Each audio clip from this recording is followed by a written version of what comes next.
सवेरे ब्राह्म मुहूर्त में उठ करके निद्राम त्यक्त्वा प्रसन्न धी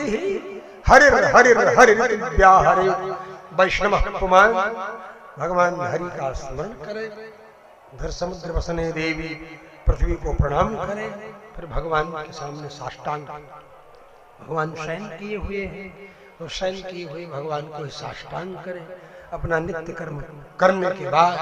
फिर तिलक आदि संध्या करके भगवान को जाकर साष्टांग करके 3 ताली बजा करके एक तालेन मननम द्विताले व्याधि पीडनम त्रितालम तो अति श्रेष्ठम तस्मात् तालत्रयम चरेत। इस प्रकार पहले दाहिने पहले ऐसे करना, बाएं पर ऐसे दाहिने, फिर दाहिने पर बाएं, फिर बाएं से दाहिने, और पूजा के क्रम में बदल जाता है, पहले बाईं हथेली से दाहिने पर, फिर दाहिने से बाएं पर, फिर बाएं से दाएं। जगाते समय कैसे बजानी होगी हथेली, सुलाते समय भगवान को फिर साष्टांग प्रणाम करेंगे तो कैसे करें, तो ये सब विधि वर्णन की गई है, जहाँ पर उसी शास्त्र को हम आगम शास्त्र पांचरात्रागम के नाम से जानते हैं। उसी में कैसे भगवान का भोग बनाना है, उसी में खीरान्न का, दध्योदन का, फुलहरा का, पुंगल का कैसे वर्णन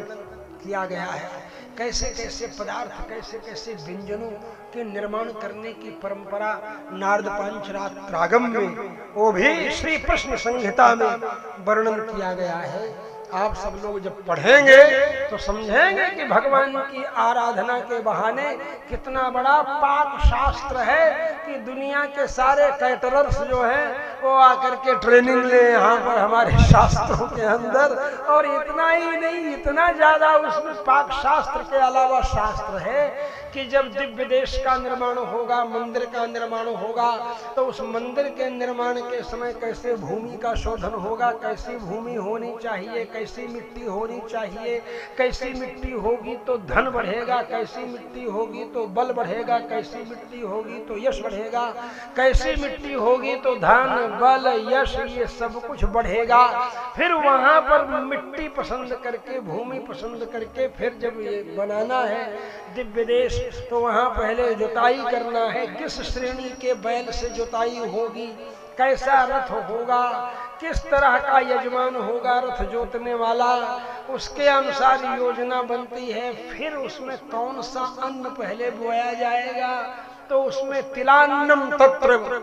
निर्वपेत, भगवान ही स्तुति भी है और भगवान ही स्तोता भी है।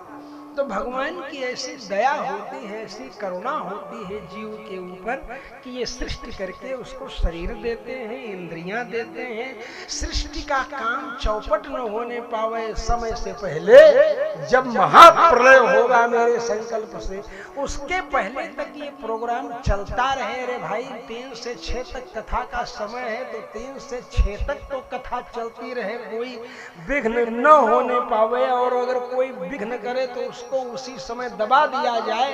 ये उपाय तो करना पड़ेगा ना। और इसी उपाय के लिए भगवान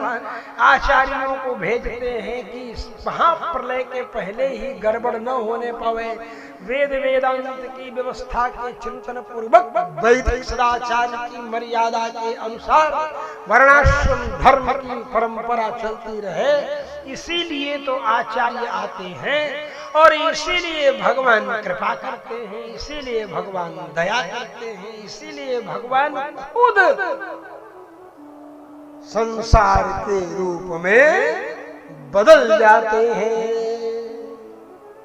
समझ गए? अभिन्न निमित्तोपादान कारण, अभिन्न निमित्तोपादान कारण भगवान इस जगत के निमित्त कारण भी है, उपादान कारण भी। निमित्त कारण है, जैसे घड़ा बनाते हैं ना, घैला बनावाला नो कुम्हार, तो कुम्हार घैला बनावाला जाने लगे सा कुमार कहले उनके अपना के तो घैला जानते हो, मटका मिट्टी का बर्तन, समझे? तो दंड चक्र चीवर कुला, समझे? ये दंड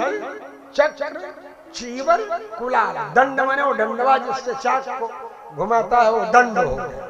दंड। वो डंडा जिससे चाक घुमाता, चक्कर माने चाक, वो चक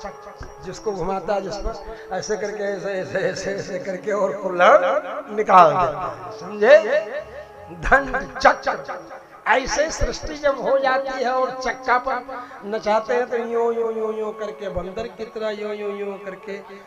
भालू की तरह यो यो यो करके 83,99,999 मॉडल भगवान बनाते बनाते, माने ब्रह्मा जी के माध्यम से ब्रह्मा जी बनाते बनाते जब मनुष्य का मॉडल बन के तैयार हुआ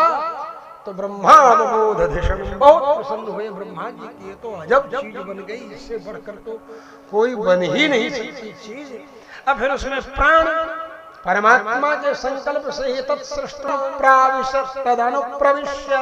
सच्चत्यच्चाभवत्, भगवान वेद कहते हैं तत्सृष्टवा मनु सृष्टि करके तदेवानुप्राविशत, उसके अंदर अनुप्रविष्ट हुए भगवान शासन करने के लिए अंतर्यामी रूप से, जैसे हम लोगों के अंदर भगवान विराजमान है उसी प्रकार इस खंभवों में है, इस बिजुलियों में है, इस छत्र में भी है, इस दंड में भी है, इस चमर में भी है, इस सिंहासन में भी है, इस मोबाइल में भी है, इस माइक में भी है,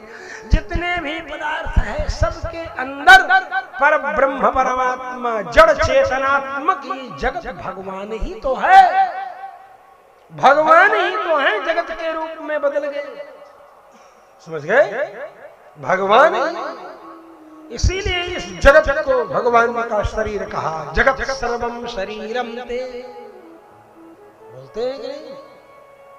हैं माने सारा जगत आपका शरीर,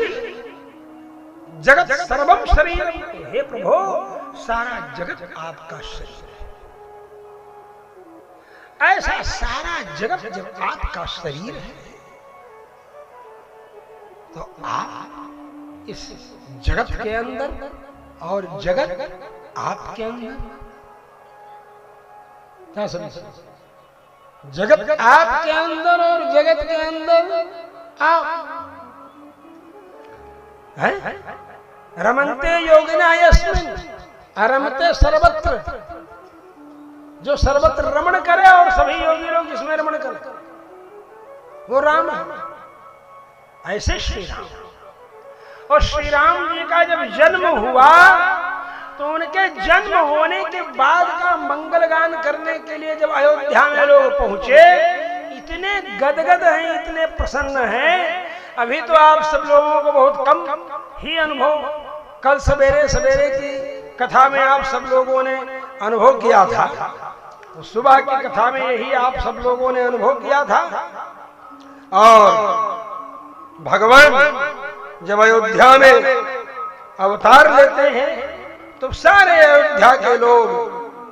भगवान के यहाँ गदगद होकर के भगवान की छवि निहारने के लिए जाते।